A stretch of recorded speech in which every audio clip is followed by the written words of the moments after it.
is this subset of Dolphins fans that is ridiculously over the top. Is he actually going to be good? Is he good? Is he the future? We don't even know if Tua will finish the season. What have we seen so far in 2 NFL seasons to make us think Their starter or be their starter next year. Over the last few months, I've watched sports journalist after sports journalist talk shit about Tua Tagovailoa, and I think I figured out why they keep doing it. I bet you can't guess why.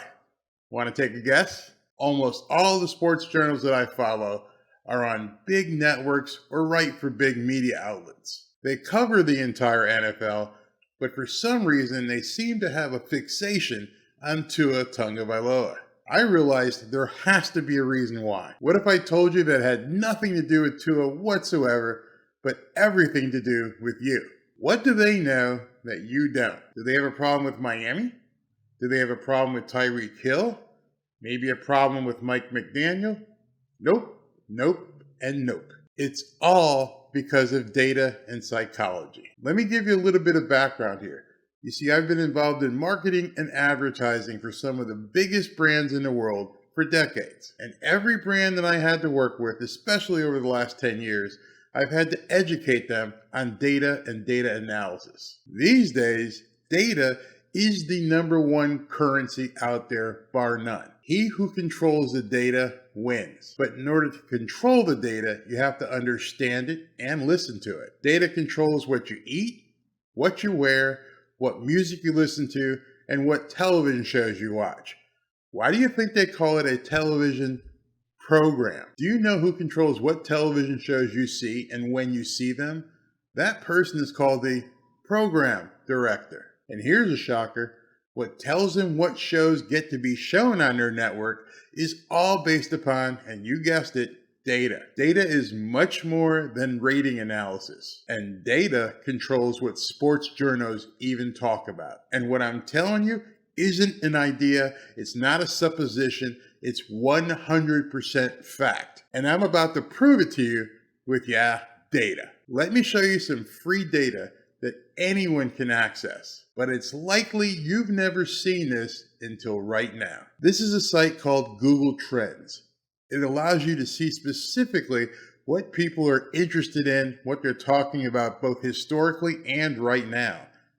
As we all know, there are 32 starting quarterbacks in the NFL. Let's look at a couple and see if people are even interested in talking about them. So I'm not going to waste a whole lot of time here. I'm just going to put a few quarterbacks in here and let's compare. Let's look at Carson Wentz. New quarterback over with the Washington Commanders, and over the last 7 days we can see his graph here. Looks like people are talking about him, but there's nobody being compared to him. So let's go ahead and try Matt Ryan, new quarterback with the Indianapolis Colts. He's going to be in red, and you can see Matt's been dropping. Carson Wentz is a little bit above him. Let's try the Super Bowl winning quarterback, Matthew Stafford, and see what people are saying about him. And so he's in yellow, and he's still kind of like in all that mess. But let's go ahead and put in Tua Tagovailoa and see what kind of discussions happening around Tua. And how does he rank with everybody else? He'll be in green, and look at that. Look at that. I mean, I should zoom into it. You can see that the conversation over the last 7 days has been way above all the other quarterbacks. And I'm sure, if you put Aaron Rodgers or Tom Brady in here, they're probably going to be much higher. But these are some big name quarterbacks that I just put in. And the conversation around Tua dwarfs that of other NFL quarterbacks. Let's add Kyler Murray, who just got that big contract. People talking about Kyler Murray, he's still in the green, way below Tua. Okay, let's remove Matt Ryan. Let's look at another quarterback out there. Let's look at Danny Jones. Nope, Danny Jones, nothing, way down there. You can play around with putting different quarterback names in. You can change the date and the time, but the bottom line is, people are talking about Tua Tagovailoa much more than most of the quarterbacks in the league. Now add in the negative psychology, and you've got a recipe for eyeballs. I could have run this analysis on all 32 starting quarterbacks in the NFL, but I think you get my point. Sports journalists talk about Tua because people want to hear about Tua. It really is that simple. No one really cares about Carson Wentz. So why would anyone do a video about Carson Wentz? Especially outside of Washington. But right about now, you're probably thinking, yeah, Barry, I understand the data shows that people want to talk about Tua, but why are they so negative? Because negativity sells. This is a psychology component that matches with the data to make it even stronger. We already know that people want to hear about Tua, and controversy sells, so why don't we just marry those two and be as negative as we possibly can about the person people want to talk about? Boom.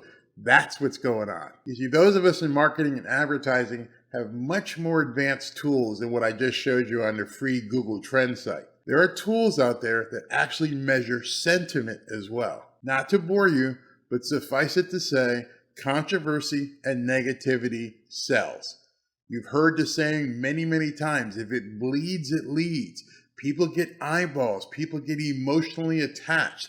And once you start talking negative about a subject they're interested in, you're going to get those eyeballs. That's the reason why almost every news program talked feverishly about a certain president.